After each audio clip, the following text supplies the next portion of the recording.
Hello, my name is Nick Baxter, and I'm a senior instructor with UMA. In this video, we're going to talk about social stratification, social inequality, and poverty. Social stratification is the hierarchical arrangement of large social groups based on their control over basic resources.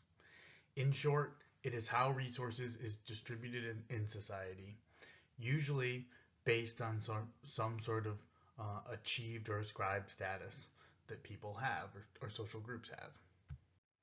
By better understanding the social stratification and distribution of resources, sociologists can better understand the way power and resources are distributed in a particular society. Some examples of social stratification systems include slavery, which is an extreme form of stratification in which some people are owned or controlled by others for the purpose of economics or social exploitation. Then there's the caste system, which is a closed system of social inequality in which people's status is permanently determined at birth based on parents' ascribed characteristics. Often this is done by race or being born into a family of a particular religious group. Finally, there's the class system. This is a type of open stratification, which is based on the ownership and control of resources and the type of employment that people have. This is the most common system used today and the one that represents the United States the best. A person's position within a social stratification system has a significant influence on their life chances. Life chances refers to the extent to which individuals have access to important societal resources such as food, clothing, shelter, education, and healthcare. Access to these resources heavily influence people's life outcomes, such as the education they'll attain or even their life expectancy, because they do not have access to the resources they need to improve these outcomes, such as being able to pay for and afford a college education or having access to healthcare and good health assistance nearby. Often, when we are talking about social stratification systems, we usually are referring to a particular society or country. However, there is also global stratification, or the unequal distribution of wealth, power, and prestige, and other resources on the global level. By analyzing global stratification, sociologists can better understand how some countries and societies in the world have better access to economic resources, while others may lack them. This allows for good comparison between societies, but also shows how some societies or countries take advantage or exploit others. Overall, better understanding social stratification both at the society level and at the global level can help sociologists better understand patterns of human behavior as well as issues related to power and inequality within a particular society. In analyzing social stratification in the modern era, sociologists in Europe and the United States have developed several models to help explain this social stratification. The first of which we'll talk about is Karl Marx's model. Karl Marx is an early German philosopher and social thinker who is most famous for his critiques of capitalism and co-authoring the Communist Manifesto. Marx's model of social stratification identifies two different social groups, that of the capitalists, or the people in society who own and control the means of production. These are the people that own the factories, own the land, and use that to increase their wealth and capital in society. Then there are the workers. These are the people that work in those factories for wages.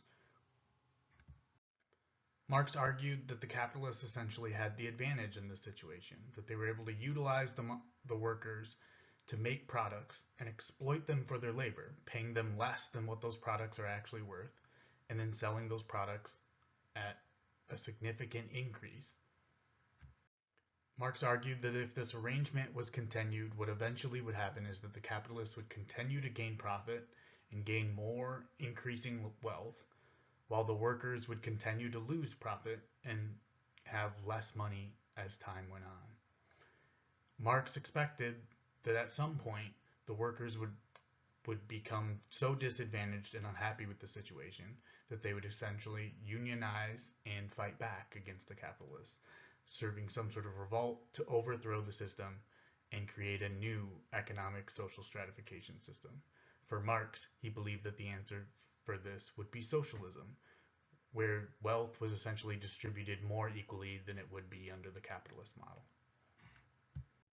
For our purposes, it is important to note, therefore, that Marx has essentially a social stratification system based on two different social groups. The capitalists, which are very small in number, but have the large majority of the wealth, and the workers, who are very large in number, or what he sometimes referred to as the proletariat, who essentially have far less of the wealth and less power as a result. The second social researcher to come up with a model is Max Weber. Max Weber is also a German social researcher, similar to Marx. However, he argued that social stratification should be based on more than just economic arrangements. And as a result, he expanded the model to include not only wealth, but also access to power and prestige. As you can see in the image, Weber distinguished between high level of wealth to low level of wealth, similar to how we think of social classes today with low, middle, and high. And he acknowledged that this wealth comes through employment and education, and so he identified this and separated between unskilled labor, working all the way up to skilled labor, and then entrepreneurs and rentiers, those who essentially own the property and invest money in order to make money. In addition to wealth, he also included power, essentially what positions you held in society and in the existing systems, and how much power and influence you had in those systems. In this case, having, for example, significant political power would raise someone's social class level in Weber's model, while lacking that political power or resources would decrease one's position under Weber's model. The final part of his model is the prestige. Under this, essentially high social status positions are given more credit and moved up into a higher social class. This would include positions that are considered valuable or important to people in society, as opposed to those that are given less respect. A position of high prestige would be something like a police officer or a fireman or a doctor, where people consider their skills to be extremely valuable and that they play important roles in society. Whereas less skilled work, such as trash collector, might have less status attached to it and seem less valuable as a result. For Weber, all three of these parts, wealth, power, and prestige, would work together to determine one's position within the social stratification system. And it would even be possible to be high in one of these categories while being lower or in the middle for others. You can take into consideration, for example, highly prestigious jobs like doctor, who make large amounts of wealth but don't necessarily have so much power within a particular governmental system, or the position of police officer, which tends to be given high levels of prestige, has a significant amount of power or authority over people, but however, while it might be paid well, is not necessarily paid as well as, say, a CEO of a major corporation. In the reverse, a janitorial position or trash collector sort of position might have a lower social status, but actually through union work can actually gain them significant amount of pay, which can move them up into a more middle class kind of range despite the low prestige and power statuses. In the end, Weber essentially provides us with a more nuanced model that better recognizes a variety of ways that people can be positioned within a social stratification system. The culminating result of sociologists analyzing social stratification systems has resulted in a model similar to the one you see here, where essentially you have a distinction between many social classes on a larger rung of ladders, and it moves moves from both under or working poor all the way up to upper class, with the bulk of people being positioned somewhere close to the middle class or upper middle class and working class positions. You can also notice by this breakdown that it relies both upon employment positions as well as education in order to position people within this social class model.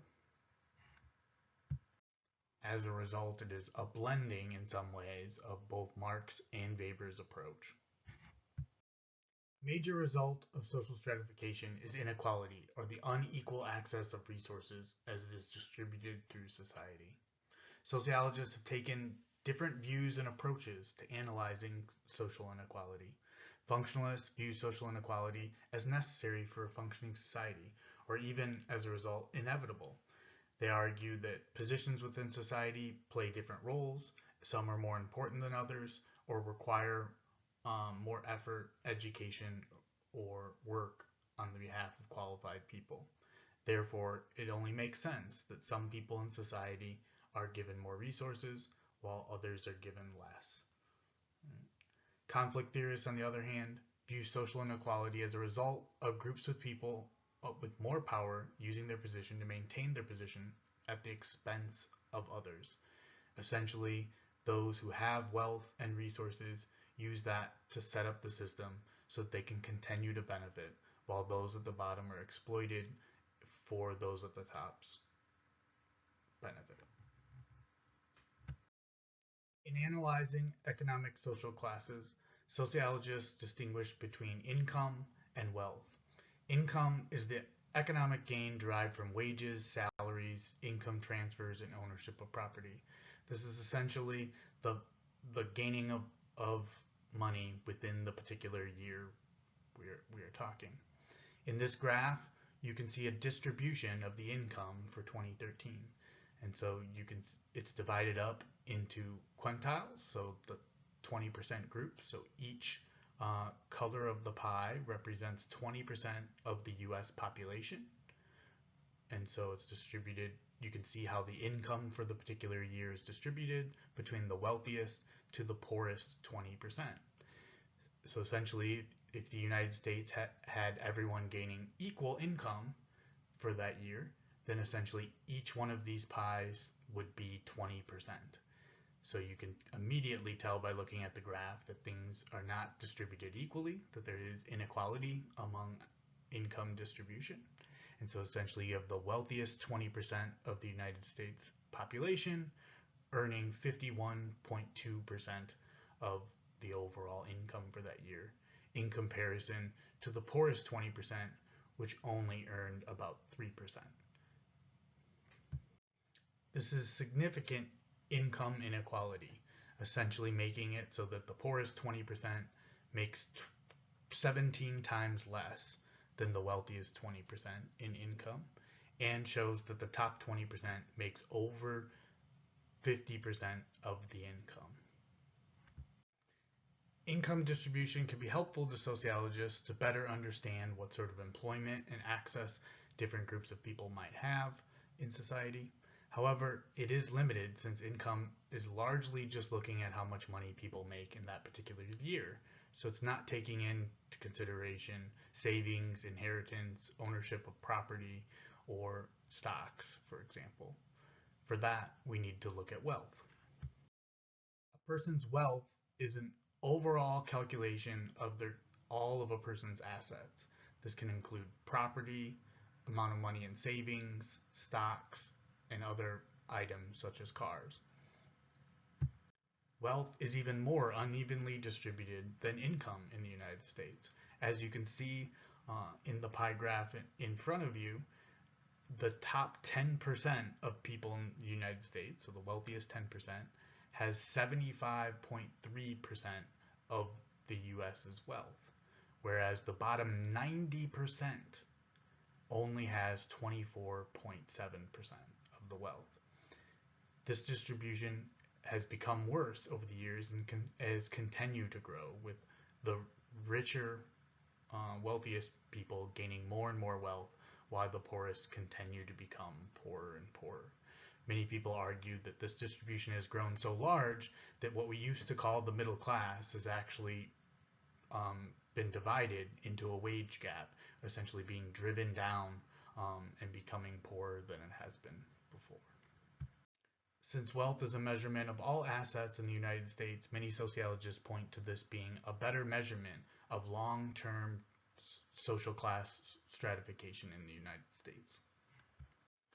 Furthermore, analysis of the wealth distribution among racial groups has also shown that there's a wealth gap in this distribution as well, with minorities having significantly less access to wealth than whites. This gap as well has continued to grow. Sociologists have been able to identify several consequences of class inequality in people's everyday lives. Just to highlight a few, we'll discuss some of the consequences that exist among health, housing, and education. As people's economic class status increases, so does their health status. The poor have shorter life expectancies and are at greater risk for chronic illness and infectious disease. In spite of this, they often have less access to healthcare due to lacking access to quality employment and ones with benefits. However, despite this, the number of people without health insurance overall has decreased due to the passing of the Affordable Care Act in recent years, with allowing people without access to employment-based healthcare to essentially access healthcare through the government. In the case of housing, housing is a direct problem related to inequality in the United States. Access to affordable housing has increased in recent years, with over 12 million renters and homeowners paying more than half their income for housing. Affordable housing is usually considered to be 30% of your annual household income.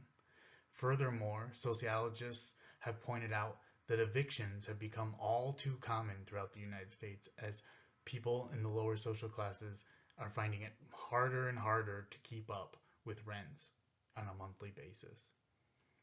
Finally, in terms of education, school funding, especially elementary and high school funding, is often a product of neighborhood or community's wealth. As a result, areas with more wealth and higher property values tend to have better funded schools. The result is an inequality in the public education system. This is particularly problematic for many scholars who view education as one of the main ways that people are able to gain upward social mobility. Essentially, higher education tends to result in a better paying job, better employment long term, and therefore allows people to move up in their social class status. Accessing better education is a key way for this upward social mobility. So as education becomes more expensive, of lower quality, or access to college becomes more difficult, this can cut people off from this upward social mobility. Together, all three of these trends demonstrate that a person's position within a class system and their access to economic resources significantly impacts many aspects of their lives, for better or for worse. To better understand the distribution of income and wealth in society, sociologists also analyze poverty. For this, they use what is called the official poverty line. This is based on what the federal government considers to be the minimum amount of money required for living at a subsistence-based level. This calculation has been similar for the last 50 years or so, and is largely based off the cost of food, by multiplying out the cost of food in order to estimate what the overall costs of other things should be. This results in an income number for a household based on the number of people that are living in that household, and we use that number to determine if you are above it or below it, that is being above or below the poverty line. While utilizing this poverty line can help sociologists get a measure of how many people are living in poverty in a particular area, it's not always the best way to analyze poverty. As a result, sociologists have distinguished between two different types of poverty: absolute poverty and relative poverty. Absolute poverty exists when people do not have the means to secure the most basic necessities of life. Right? This includes access to food, water, shelter, and other resources. If you can't buy those things, then it is very difficult to live your life, and it's considered to be a form of absolute poverty. No matter how much money you might have, if you don't have access to those resources, you're in poverty. The second is relative poverty. This exists when people may be able to afford basic necessities, but are still unable to maintain an average standing of living. By relative here, we mean in comparison to other people that live in your particular society. Therefore, being below the poverty in the relative poverty in the United States might still allow you to have access to resources that you wouldn't have in any other country or other countries, such as having a cell phone or a television. In other countries, this might not be considered, having these might be considered to show wealth, but at the same time, in comparison to the United States, since most people have those, you could still be living in poverty in comparison to those around you, despite having things like a cell phone or a television. Overall, the poverty rate in the United States fluctuates over time, largely following major economic trends. So, for example, when the country goes through major recessions or major forms of unemployment, then you see poverty rates significantly increasing. This was seen over recent recessions, such as the 2008-2009 economic housing bubble recession, as well as more recently in the COVID recession. Being poor in the society, including in the United States, has resulted in significant amounts of social stigma, where people judge those that seem to be living in poverty. This has resulted in many myths, stereotypes, and assumptions that people make about those who live in poverty overall. So I'm going to take a moment here to kind of point out a few of the social trends that sociologists have identified among those who live in poverty. The first relates to age. So children are more likely to be among poor than older people. This often has the result of it being difficult for families to get by, and so because the way the poverty line is calculated, houses with more children or more people living in them require more money, and as a result, if you're living in a house with 2 children and only a single parent income earner, it is far more difficult to get above the poverty line. In relationship to there's also trends in gender. Women are far more likely than men to be in poverty. This largely has to do with women being more likely to be single parents than men with children in their household. And as a result, this has resulted in a trend that sociologists identify as the feminization of poverty, or the disproportionate rate of women over men in poverty.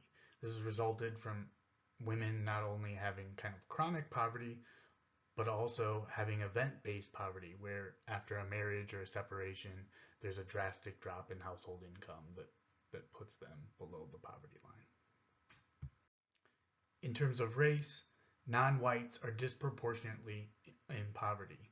This is sometimes misconstrued by the media and the larger public to assume that therefore there are more non-whites below the poverty line than there are whites, which is not true. Since the white population is so high, there are actually more whites than non-whites or other minorities below the poverty line. Yet, when you compare it by percentages, there are higher percentages of non-whites below the poverty line. And the last one is employment status. Many people wrongfully assume that those that are in poverty don't have jobs or don't want jobs, but actually the large majority of people who are below the poverty line are employed, many of which in full-time jobs. However, those jobs don't often pay enough to get them fully above the poverty line, especially if they have children or other people in their household. Finally, I'd like to end by identifying a myth that many people assume that those in poverty remain in poverty. And that's not true. Studies actually show that the large majority of people that are below the poverty line don't tend to remain there longer than 5 years, and therefore there's only a small percentage of the overall population that is in chronic poverty and remains there continuously. In conclusion, social stratification represents the distribution of resources within a society. It can vary significantly from one society to another, but the most common model and the model used in the United States is a class-based system.